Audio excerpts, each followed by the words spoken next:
أعوذ بالله من الشيطان الرجيم. بسم الله الرحمن الرحيم. سورۃ النساء آیت نمبر 66 سے آیت نمبر 70۔ ان الحمد للہ والصلاة والسلام علی رسول اللہ اما بعد۔ اعوذ باللہ السمیع العلیم من الشیطان الرجیم من حمزہ ونفخہ ونفثہ۔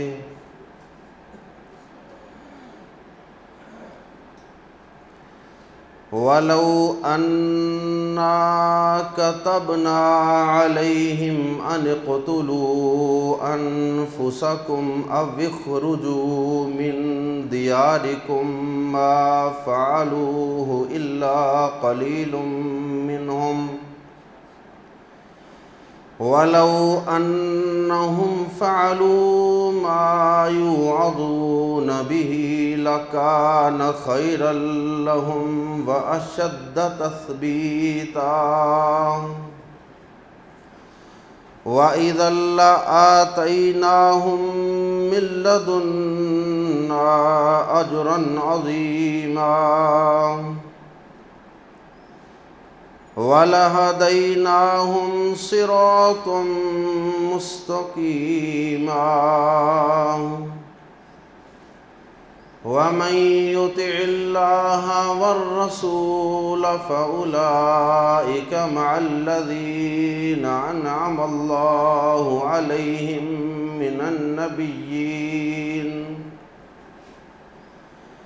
من النبيين والصديقين والشهداء والصالحين وحسن أولئك رفيقا۔ ذلك الفضل من الله وكفى بالله عليما۔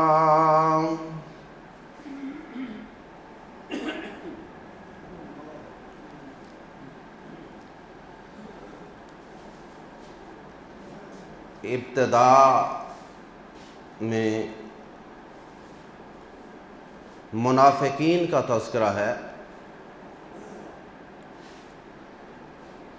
اس سے پہلے بھی کئی آیات سے منافقین کا اور ان کے طرز عمل کا تذکرہ چل رہا ہے، اور منافقین کا تذکرہ اللہ رب العزت قرآن مجید کے اندر جا بجا کیوں فرماتے ہیں؟ تاکہ مسلمان ان برے عادات و خصائل سے اپنے دامن کو بچا سکیں، ورنہ ان کو کوئی عزت یا کوئی مقام دینے کے لیے ان کا تذکرہ قرآن مجید میں نہیں کیا جا رہا۔ یہ بار بار تذکرے کرنے کا مقصد مجھے اور آپ کو ان منافقانہ خصلتوں سے بچانا ہے کہ میں اور آپ بھی اپنے اپنے گریبان میں جھانکیں کہ کہیں ہمارے اندر تو کوئی منافقانہ خصلت نہیں پائی جاتی۔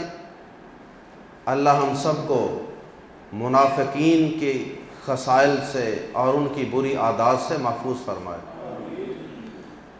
منافقین چونکہ اللہ کے رسول صلی اللہ علیہ وسلم کی مجلس اور آپ کی عدالت میں فیصلے کروانے کے لیے جانے سے اعراض کرتے تھے۔ اللہ کے رسول صلی اللہ علیہ وسلم کے ساتھ نہ ان کو دل سے محبت تھی، اور نہ ہی اس محبت کا عملی تقاضا رسول اللہ صلی اللہ علیہ وسلم کی اطاعت ہی کا ان کے اندر جذبہ موجود تھا۔ اللہ رب العزت نے منافقین کے متعلق فرمایا کہ اگر ان منافقین کو یہ حکم دیا جاتا کہ تم اپنی جانوں کو قتل کرو یا اپنی جانوں کی قربانی پیش کرو اللہ کی راہ میں، یا اپنے گھر بار قبیلے علاقے وطن کو چھوڑ کر یہاں سے ہجرت کر کے کسی اور علاقے میں چلے جاؤ۔ یہ دو بڑی بڑی قربانیاں ہیں، ایک جان کی قربانی اور ایک مال کی قربانی، کیونکہ ہجرت کے اندر انسان کو اپنا گھر بار وطن قبیلہ سارا کچھ چھوڑنا پڑتا ہے۔ تو رشتوں کی قربانی، علاقوں کی قربانی، مال کی قربانی یہ ہجرت کے اندر موجود ہے، اور جہاد کے اندر بھی اگرچہ مال کی قربانی بھی ہوتی ہے، اس میں بھی رشتوں کی قربانی ہوتی ہے، لیکن سب سے بڑی قربانی جہاد میں وہ انسان کا اپنی جان کو اللہ کی راہ میں پیش کرنا ہوتا ہے۔ چونکہ آئندہ آنے والی آیات میں آغاز ہو رہا ہے جہاد فی سبیل اللہ کا، تو اللہ رب العزت نے یہاں بطور تمہید منافقین کو مخاطب کرتے ہوئے فرمایا کہ اگر تم پر اللہ پاک جان اور مال کی قربانی فرض کر دیتے، ابھی کی نہیں تھی نا، اگر اللہ پاک تم پہ جان اور مال کی قربانی فرض کر دیتے تو پھر تم نے کہاں اللہ اور اس کے رسول کی بات ماننی تھی؟ تم تو ابھی اللہ اور اس کے رسول صلی اللہ علیہ وسلم کی عام اور معمولی اور چھوٹی چھوٹی باتوں کو ماننے کے لیے تیار نہیں، تم تو اپنے عام روزمرہ کے لڑائی جھگڑوں، اختلافات اور تنازعات کا فیصلہ کروانے کے لیے اللہ کے رسول صلی اللہ علیہ وسلم کی عدالت میں جانے کے لیے تیار نہیں ہو۔ اگر کل کو تمہیں جان کی قربانی اور مال کی قربانی، جہاد اور ہجرت کا حکم دے دیا گیا تو پھر تمہارا کیا حال ہوگا؟ پھر تم نے کہاں ماننا ہے؟ آئیے قرآن مجید کے الفاظ میں پڑھتے ہیں، وَلَوْ اور اگر، وَلَوْ اور اگر، اَنَّا بے شک ہم، کتبنا ہم فرض کر دیتے، لفظی معنی لکھ دینا، کتابت، تو کتبنا ہم فرض کر دیتے، کیونکہ کاتبہ یکتبو سے کوئی بھی لفظ آ جائے، کتبہ آ جائے یا کتبنا آ جائے اور اس کے بعد اعلیٰ کا حرف جار ہو، اعلیٰ، تو پھر اس کا معنی ہوتا ہے فرض کر دینا، ورنہ عام اگر اعلیٰ کے بغیر ہوگا تو پھر اس کا معنی لکھنا۔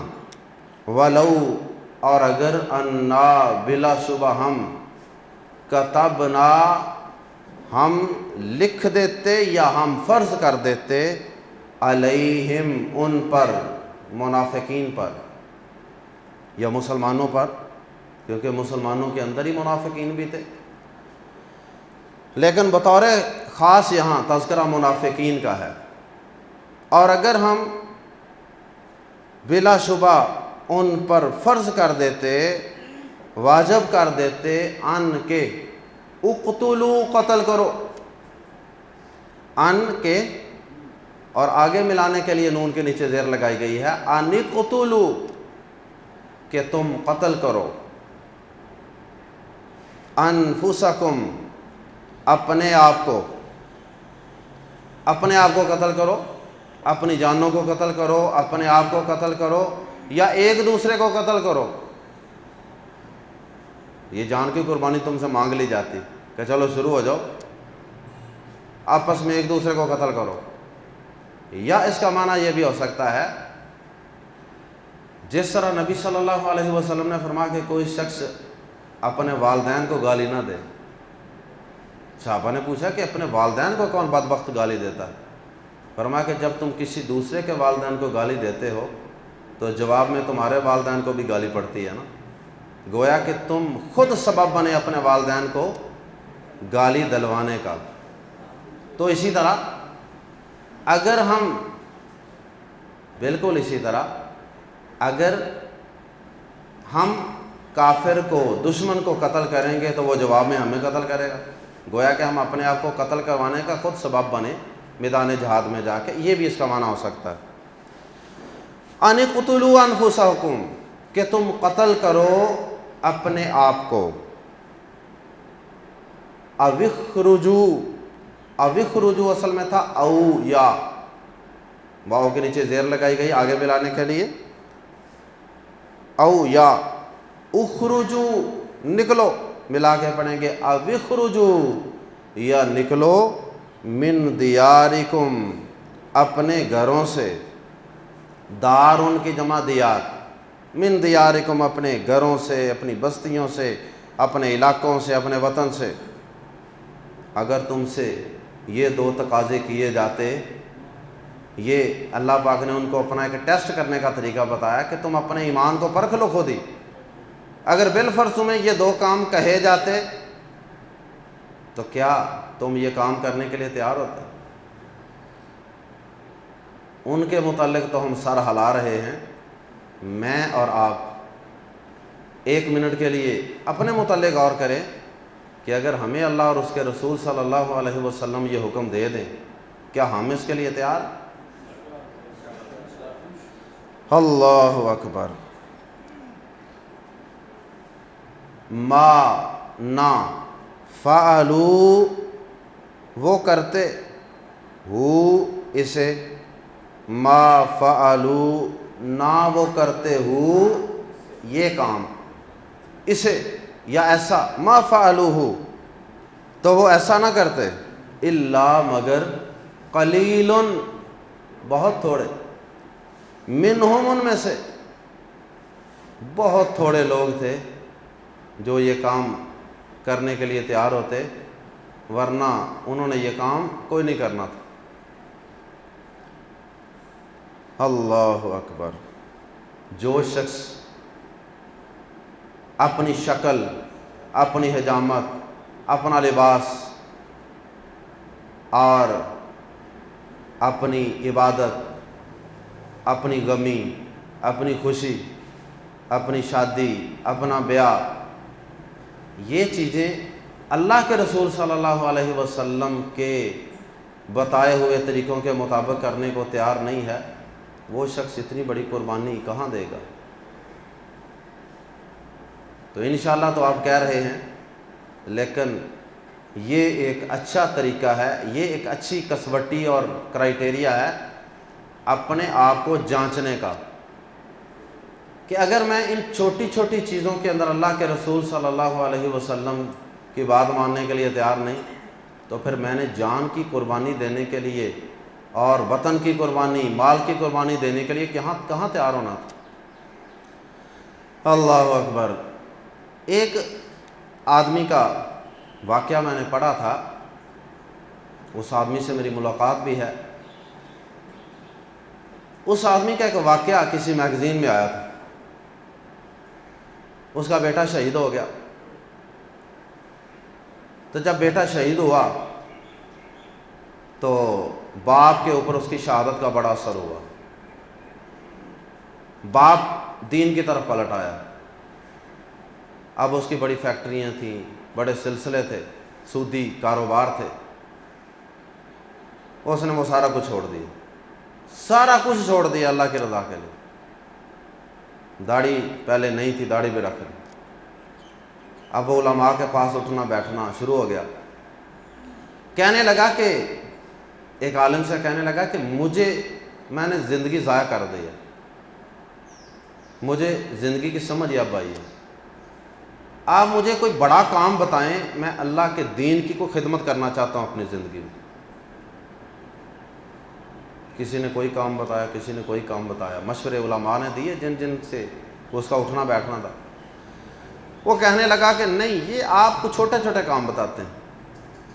ایک عالم نے کہا کہ آپ اس طرح کریں، اگر آپ کچھ دین کے لیے کرنا چاہتے ہیں نا، آپ اپنے بچوں، بیٹوں، بیٹیوں کی شادیاں اللہ کے نبی صلی اللہ علیہ وسلم کی سنت کے مطابق کیجیے گا۔ کہنے لگا یہ معمولی کام بتا رہے ہیں آپ۔ وہ جو عالم تھے انہوں نے کہا کہ جب آپ کریں گے نا پھر بتائیے گا کہ یہ معمولی کام ہے یا بہت عظیم کام ہے یا بڑے مشکل کام ہے۔ آج کے دور میں رسم و رواج کے مخالف سمت میں چلنا یہ آسان کام نہیں ہے، بہت مشکل کام ہے، ہوا کی مخالف سمت میں، پانی کے مخالف سمت میں چلنا۔ تو بہرحال وہ کہتا ہے کہ جب میں نے کیا تو مجھے لگ سمجھ گئی، میری توقع ہی نہیں تھی کہ اس قدر مخالفت، اور وہ مخالفت یہودیوں عیسائیوں کی، ہندوؤں کی طرف سے نہیں ہوگی، مسلمانوں کی طرف سے مخالفت۔ آج کے دور میں کوئی نوجوان داڑھی رکھ لے تو کون نوجوان کو روکنے کے لیے آ جاتا ہے؟ وہ غیر مسلم آتا ہے، اپنے ہی مسلمان، اس کی اپنے فیملی ممبر سارے جمع ہو جاتے ہیں۔ اللہ اکبر۔ بہرحال اللہ کے رسول صلی اللہ علیہ وسلم کی بات ہم کتنی مانتے ہیں، اس کا جائزہ لینے کے لیے ہمیں جہاد اور ہجرت کے حکم کا انتظار نہیں کرنا چاہیے، کیونکہ اب تو سارے حکم آ چکے ہیں۔ اصل بات یہ ہے کہ ہم یہ چیک کر لیں کہ آیا ہم اپنی شکل، اپنا لباس، اپنی حجامت، اپنا اٹھنا بیٹھنا، غمی خوشی، یہ اللہ کے رسول صلی اللہ علیہ وسلم کے احکامات کے مطابق کرنے کو تیار ہیں یا نہیں۔ اگر تیار ہیں تو پھر ہم بڑی قربانی دینے کے لیے بھی تیار ہو سکتے ہیں، اور اگر یہاں پہ ہی فیل ہیں تو پھر ہم نے آگے امتحان میں کامیاب ہونا ہے اور امتحان پاس کرنا ہے۔ اللہ اکبر۔ آگے اللہ پاک ان منافقین کو مخاطب کرتے ہوئے سمجھا رہے ہیں، اگر منافقین کو یہ حکم ہے تو پھر مومنین کو تو اس سے بھی پہلے حکم ہے۔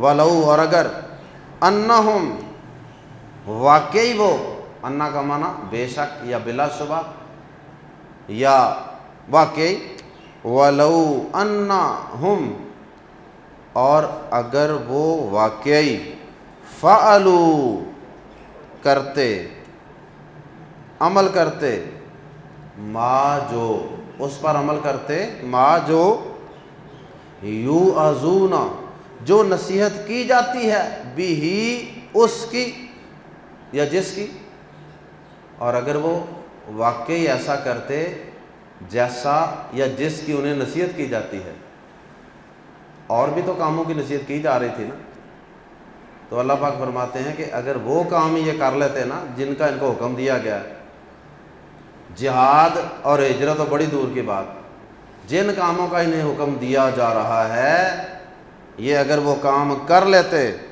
لم زبر لا، تو ضرور، تو یقیناً، کانا، ہوتا، خیراً، بہتر، لہم، ان کے لیے۔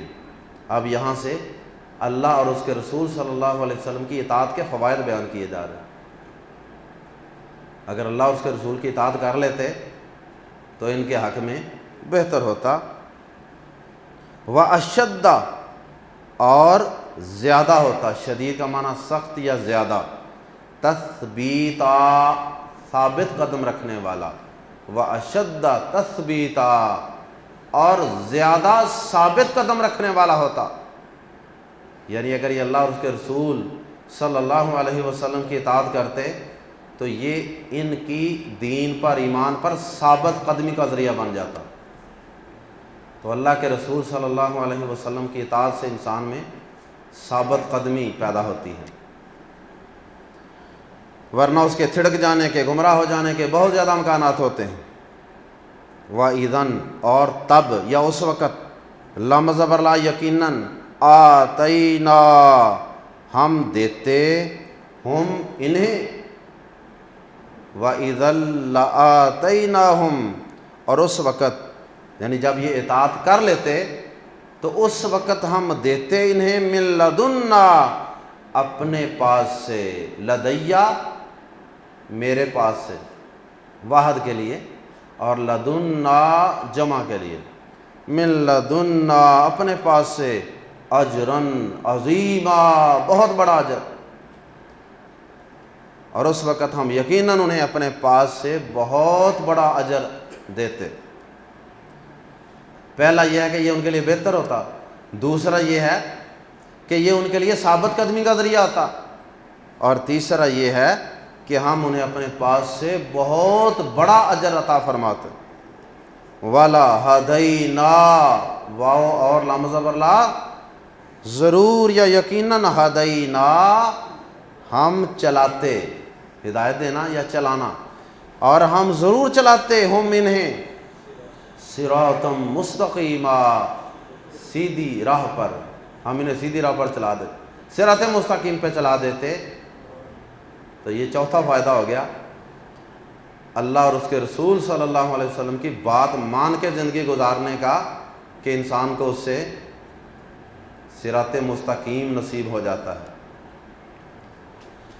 وَمَن يُطِعِ اللَّهَ، آخر میں ایک بہت ہی بڑا فائدہ، بہت ہی عظیم فائدہ، وَمَن يُطِعِ اللَّهَ، اور جو کوئی فرما برداری کرے اللہ کی، والرسول، اور رسول صلی اللہ علیہ وسلم کی، فَأُولَئِكَ، دیکھ لیں قرآن میں اللہ کی اطاعت کا الگ حکم، رسول کی اطاعت کا الگ حکم، اللہ کے رسول صلی اللہ علیہ وسلم کی اطاعت اور فرما برداری کس قدر اہم ہے۔ وَمَن يُطِعِ اللَّهَ وَالرَّسُولَ، اور جو کوئی اطاعت کرے اللہ کی، والرسول، اور رسول صلی اللہ علیہ وسلم کی، فَأُولَئِكَ، یہی لوگ ہیں، تو یہ لوگ مَعَ الَّذِينَ، ان لوگوں کے ساتھ ہیں، ان لوگوں کے ساتھ ہوں گے، انعم اللہ، اللہ نے انعام کیا، علیہم، ان پر یا جن پر، من النبیین، نبیوں میں سے، والصدیقین، اور صدیقوں میں سے، والشہداء، اور شہداء میں سے، والصالحین، اور صالحین میں سے، وحسن اولئک رفیقا، اور یہ لوگ اچھے ساتھی ہیں، اور کیا ہی اچھے یہ ساتھی ہیں۔ اللہم اجعلنا منہم۔ اللہ کے نبی صلی اللہ علیہ وسلم کے صحابہ نبی صلی اللہ علیہ وسلم کا ساتھ بڑا پسند کرتے تھے، دنیا میں بھی اور دنیا کے بعد کی جو زندگی ہے، جنت کے اندر بھی وہ رسول اللہ صلی اللہ علیہ وسلم کا ساتھ پانے کے بڑے مشتاق تھے۔ اللہ اکبر۔ ایک دو واقعات سماعت فرما لیجئے۔ اللہ کے نبی صلی اللہ علیہ وسلم کے ایک صحابی تھے، صحیح مسلم شریف میں حدیث ہے، ربیعہ بن کعب رضی اللہ تعالیٰ عنہ۔ تو وہ اللہ کے نبی صلی اللہ علیہ وسلم کے پاس ہی رہتے تھے، رات آپ کی خدمت کے لیے وقف تھا۔ رات کو نبی صلی اللہ علیہ وسلم جب بیدار ہوتے، آپ کو قضاء حاجت کے لیے پانی کی ضرورت ہوتی، آپ کو مسواک کی ضرورت ہوتی، کسی چیز کی ضرورت ہوتی، تو یہ ربیعہ رضی اللہ تعالیٰ عنہ فوراً وہ چیز دستیاب کر دیتے، مہیا کر دیتے۔ اب اس قدر خدمت، اس قدر محبت، نبی صلی اللہ علیہ وسلم نے ایک دن کہا کہ سل ربیعہ، کچھ سوال ہی کر لو، کوئی چیز ہی مانگ لو، اتنی خدمت کرتے ہو۔ تو اللہ کے نبی صلی اللہ علیہ وسلم سے محبت کرنے والے اس پروانے نے آگے سے دنیا کا کوئی مال نہیں مانگا، دنیا کی کوئی چیز نہیں مانگی، نہ کوئی عہدہ، نہ کوئی گورنرشپ مانگی کہ مجھے فلاں علاقے کا گورنر بنا دیں، مجھے یہ پلاٹ دے دیں، کچھ نہیں مانگا۔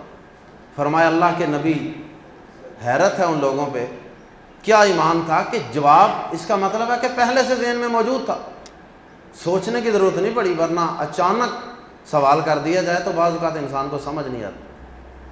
کہنے لگے اسألک مرافقتک فی الجنہ، اللہ کے نبی صلی اللہ علیہ وسلم جنت میں آپ کی رفاقت اور آپ کا ساتھ چاہتا ہوں۔ نبی صلی اللہ علیہ وسلم نے فرمایا اچھا کوئی اور چیز بھی مانگو، اور کیا چاہتے ہو؟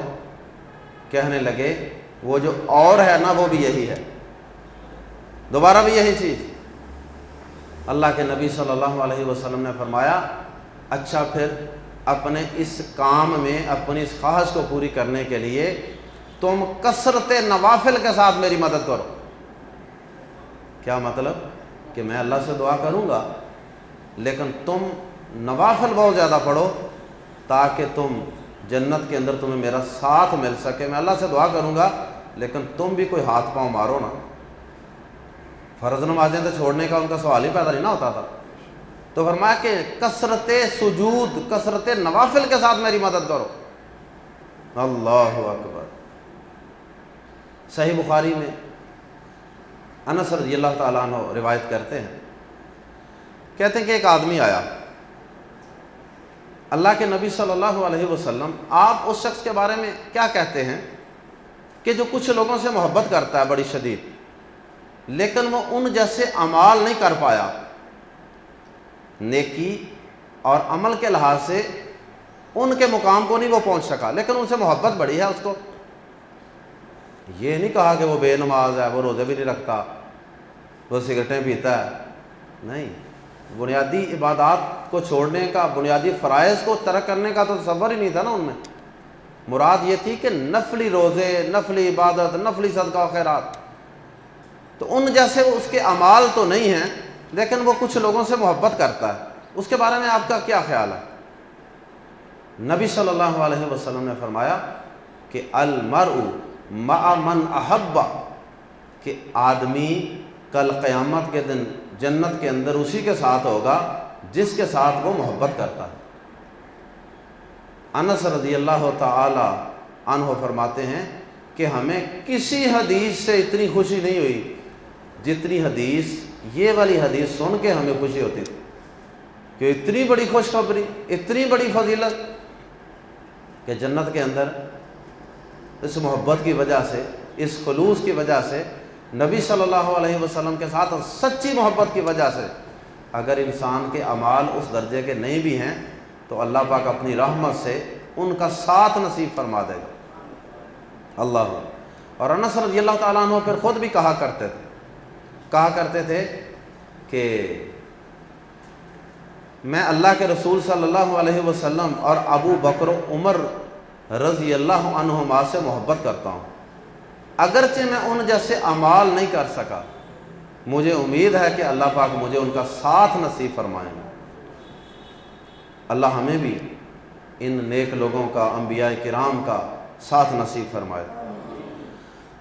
وَمَن يُطِعِ اللَّهَ، اور جو فرما برداری کرے اللہ کی والرسول اور رسول کی صلی اللہ علیہ وسلم، فَأُولَئِكَ، تو یہ لوگ مَعَ الَّذِينَ، ان لوگوں کے ساتھ ہوں گے، انعم اللہ، انعام کیا اللہ نے، علیہم، ان پر۔ اللہ کے انعام یافتہ لوگ کون ہیں؟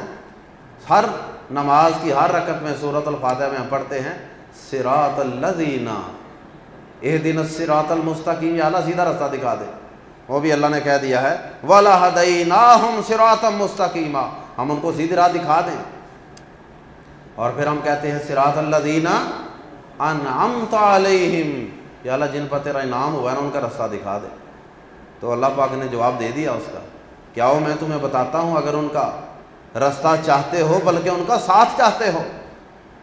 فرمایا کہ فَأُولَئِكَ مَعَ الَّذِينَ، یہ ہیں جو ان لوگوں کے ساتھ ہوں گے، انعم اللہ علیہم، جن پر اللہ نے انعام کیا، یعنی جنت کی شکل میں، جنت کے اعلیٰ درجات اور گریڈز کی شکل میں، من النبیین، یہ آگے اس کی وضاحت ہے، کن پر اللہ نے انعام کیا، یعنی من النبیین، انبیاء کرام میں سے، والصدیقین، صدیقوں میں سے، سچ بولنے والے، بہت زیادہ سچے، جھوٹ کا تصور ہی نہ ہو، جن کے قول بھی سچا، عمل بھی سچا، اور جو اللہ اور اس کے رسول کی ہر بات کی فوراً تصدیق کر دینے والے ہیں۔